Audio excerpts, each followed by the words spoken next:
Sinners is the latest film by director Ryan Coogler, starring Michael B. Jordan, playing dual roles as two brothers who return from their criminal enterprises in Chicago to start a juke joint for drinking and dancing back at their hometown in Mississippi. While there, they encounter both faces from their past as well as an ancient evil that threatens to tear it all away. The film also stars Haley Steinfeld, Delroy Lindo, Jack O'Connell, Saul Williams, and newcomer Miles Cateau, who absolutely steals the show in his first role. Sorry, I don't mean to get too ahead of myself. Normally with these reviews, I try my best to first discuss the preliminary elements surrounding a movie before diving into how I felt about it, but with Sinners, I'm still kinda over the moon about it, so I'm a bit too excited. Ryan Coogler has made some absolute bangers in the past, with Creed still being my personal favorite, though I'm a Philly guy, so I may be a bit biased.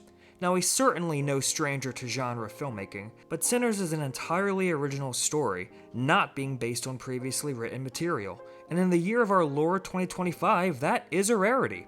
I will try my best to keep additional plot details vague, but if you've seen the trailers, then you do know that this is essentially a vampire story, which we have seen before.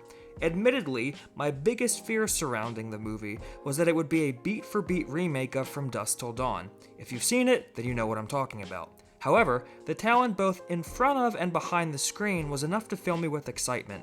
Now, I actually did a double feature at my Milwaukee theater, seeing Alex Garland's Warfare first before seeing this. And that was a solid war movie, with some exceptional sound design, but I personally wasn't in love with it, and I was likewise expecting Sinners to be another solid flick that would engage me. I was not expecting to be as floored as I ended up being. This film is an absolute banger, taking a baseline premise which has become quite familiar with audiences, but elevating the material to be the best possible version of itself. And by the way, if there was any dispute over whether or not Coogler was one of the greats, I hope this settles it. Just seeing him talk about the process of making this shows how passionate he was in developing it. And these days, original movies made with such reverence for the art is a hot commodity. And this story is only able to be as engaging as it was because of the characters and the actors who played them. Sinners takes its time to flesh out the entire crew so that when things eventually go bonkers, you fully buy into it. Michael B. Jordan is phenomenal, as always. I feel like we've seen the dual actor role trope done to death, especially over the last few years, but it works here. Both of the Smokestack twins feel like two wholly developed characters with their own goals and motives. Relationship dynamics are a key factor in Sinners, and if these performances didn't work, then the movie wouldn't work. And the entire cast is giving their A-game here. Delroy Lindo is always fantastic, buoying the film with an ample bit of humor without sacrificing its stakes. Haley Steinfeld is absolutely great, though I wish that the marketing department kept a few things about her character at bay. And Jack O'Connell is a terrifying villain, as he brought a proper amount of menace towards Sinners' latter half. Now, if I did have a central criticism regarding the movie, I would say that I wish he got a bit more development as to properly flesh out his motivations.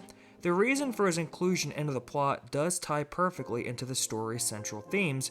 I just would have preferred, maybe 2 extra scenes to properly spell things out. It would be one thing if Sinners followed the mold of From Dusk Till Dawn to a T, but the script does do its best to mix things up, so at that point, I think you could have really benefited to properly lay the groundwork as to why the threat is going to such great lengths to achieve its goals. But going back to its cast, the real star here is Miles Cateau, who is, and I repeat, starring in his first role here. He's the beating heart of Sinners, and not only does he display fantastic acting, but he can also freaking sing, even going so far as to learn how to play blues guitar for this role.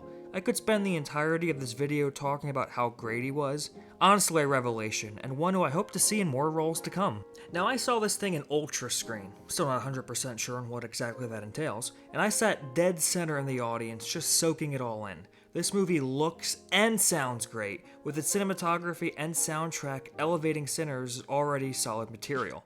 Both were done by Autumn de Rode Akapel and Ludwig Göransson respectively. There are just so many frames here that I'd love to frame as paintings, and when that score pops, it pops. I already mentioned how the story deviated from my expectations, and a large part of that has to do with the music. This is, at its heart, a Southern Gothic with a heavy emphasis on music. There's one sequence in particular which displays this perfectly, and it's one of the coolest things I've ever seen a movie do.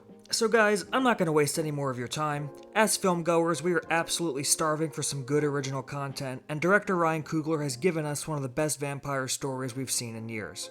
Now, while I may not enjoy it as much as one particular Netflix series which came out recently, This is absolutely the reason why I go to the movies, and I implore everyone go see it.